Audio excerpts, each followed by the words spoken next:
ప్రభునందు ప్రియులారా, మీ అందరికీ ప్రభు అయిన యేసుక్రీస్తు నామమున శుభములు. లౌకికాత్మ నేటి ధ్యానం కొరకు కొరింథీయులకు రాసిన మొదటి పత్రిక 2వ అధ్యాయము 12వ వచనాన్ని చదువుకుందాం. దేవుని వలన మనకు దయచేయబడిన వాటిని తెలుసుకొనుటకై మనము లౌకికాత్మను గాక దేవుని యొద్ద నుండి వచ్చు ఆత్మను పొంది ఉన్నాము. ప్రియులారా, ఈ చదవబడిన లేఖన భాగంలో అపోస్తలుడైన పౌలు లౌకికాత్మ అనే ఆత్మను గురించి మాట్లాడుతూ ఉన్నాడు. ఇంగ్లీష్లో the spirit of the world అని మనం చదువుతాం. అనగా ఈ లౌకికాత్మ దేవుని యొద్ద నుండి వచ్చు ఆత్మ కాదని పౌలు లౌకికాత్మను గురించి చెబుతున్నాడు. ఇది సాతాను నుండి వచ్చినదే. ప్రియులారా, ఈ రోజుల్లో అనేక మంది అనేక ఆత్మల చేత నడిపించబడుతున్నారు. అందుకే అపోస్తలుడైన యోహాను తాను రాసిన మొదటి పత్రిక 4వ అధ్యాయము 1వ వచనంలో ప్రతి ఆత్మను నమ్మక ఆయా ఆత్మలు దేవుని సంబంధమైనవో కావో పరీక్షించుడి అని హెచ్చరిస్తాడు. ఈ రోజు మనం మనుష్యులను పరీక్షిస్తున్నాం. వారు మంచివారేనా లేదా మోసగాళ్ళ అనే విషయాన్ని మనుష్యుల విషయంలో పరీక్షిస్తూ ఉంటున్నాం. ఆత్మల విషయంలో కూడా మనం అట్టి జాగ్రత్తను కలిగి ఉండాలి. ప్రియులారా, ఈ లౌకికాత్మ మోసం చేసో, మాయమాటలు చెప్పో, కొట్టో, తిట్టో, భయపెట్టో, బలవంతం పెట్టో, ఎలాగైతేనేమి డబ్బు లాక్కోవాలి, ఆస్తులు సంపాదించాలి, పెద్దవాళ్ళం అవ్వాలి, గొప్ప పేరు ప్రఖ్యాతులు సంపాదించాలి అనే మనస్సు కలిగి ఉంటుంది. అయితే ఈ లౌకికాత్మ మన ఆధ్యాత్మిక జీవితాన్ని ఏమి చేస్తుందో 2 విషయాలు చెప్పి ఈ ప్రసంగాన్ని ముగిస్తాను. వివిధ రకములైన ఆత్మలు అనే ఈ శీర్షిక క్రింద వచ్చే ఎపిసోడ్లో మరొక ఆత్మను గురించి మాట్లాడతాను. మొదటిగా లౌకికాత్మ పరిశుద్ధాత్మను దుఃఖపరుస్తుంది. ఎఫెసీయులకు రాసిన పత్రిక 4వ అధ్యాయం 30వ వచనంలో దేవుని పరిశుద్ధాత్మను దుఃఖపరచుకుడి అని పౌలు ఎఫెసీ సంఘానికి చెప్తాడు. ఈ లౌకికాత్మ పని ఏమిటంటే పరిశుద్ధాత్మను దుఃఖపరచటమే. పరిశుద్ధాత్మ ఎప్పుడు దుఃఖపడుతుంది? లోక సంబంధమైన ఆనందాలపై, మోజుతో, ధనం మీద, విలాసాల మీద, వస్త్రధారణలో లోకానుకరణ, మాటల్లో లోకపు తీరు, ఇవన్నీ పరిశుద్ధాత్మను దుఃఖపరిచే లౌకిక విధానాలు. Worldliness in any shape must be very grievous to the spirit of the God. లౌకికత ఏ రూపములో ఉన్నా దేవుని ఆత్మకు దుఃఖకరమే. ఈ మాటలు వింటున్న ప్రియ స్నేహితుడా, సోదరి, లోకానుసారంగా మాట్లాడుతూ ఉన్నావా? లోకానుసారంగా వస్త్రధారణ చేస్తూ ఉన్నావా?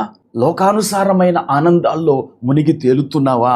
అవి పరిశుద్ధాత్మను దుఃఖపరిచే కార్యకలాపాలు. 2వదిగా లౌకికాత్మ మనలోని దేవుని ఆత్మను ఎండగడుతుంది.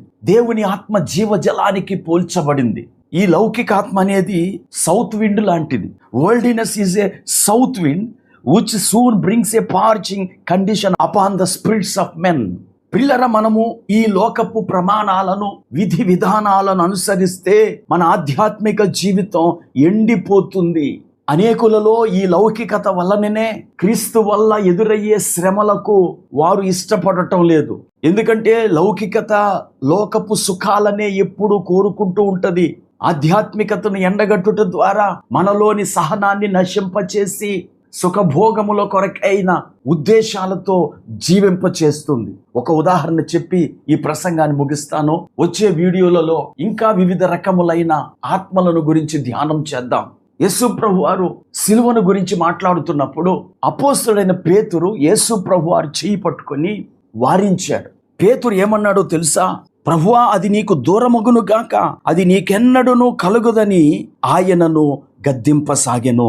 పేతురు మాట ప్రేమతో కూడిన మాటగా మనకు కనబడుతుంది. లౌకికాత్మ వలన కలిగే క్రియలు కూడా అలాగే ఉంటాయి.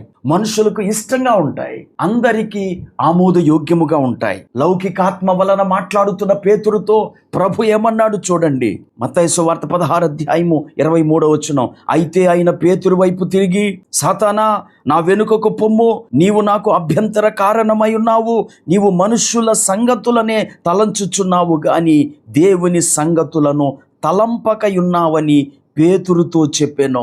ప్రియులారా, లోకామోదయోగ్యమైన శరీర సుఖాలకు సంబంధించిన మాటలు కొన్నిసార్లు లౌకికాత్మ వలన కలిగిన మాటలై ఉంటాయి. అవి మనకు ఎంతో ఇష్టముగాను ప్రీతిగాను ఉంటాయి. కానీ అవి కేవలము మనుష్యుల సంగతులే గాని దైవ సంగతులు కావు. ప్రియులారా, దేవుని కొరకు శ్రమలు అనుభవించటాన్ని వ్యతిరేకించే ఆత్మ లౌకికాత్మ. దేవుని నమ్ముకున్నాం, కష్టం వద్దు, సుఖంగానే ఎల్లప్పుడూ జీవించాలి. కష్టం వచ్చిందా, ఈ దేవుడు మనకు అచ్చి రాలేదు అని దేవుణ్ణి వదిలిపెట్టడం లౌకికాత్మ యొక్క లక్షణం. ప్రియులారా, సిలువ లేనిదే విలువ లేదు, కిరీటం లేదు, పరలోకం లేదు. క్రీస్తును అంగీకరించిన కారణం చేత ఒకవేళ నువ్వు లోకము చేత ద్వేషించబడినా, దూషించబడినా, కుటుంబము చేత హింసించబడినా అది మహాభాగ్యముగా భావించేది పరిశుద్ధాత్మ వలన కలుగు ప్రేరేపణ.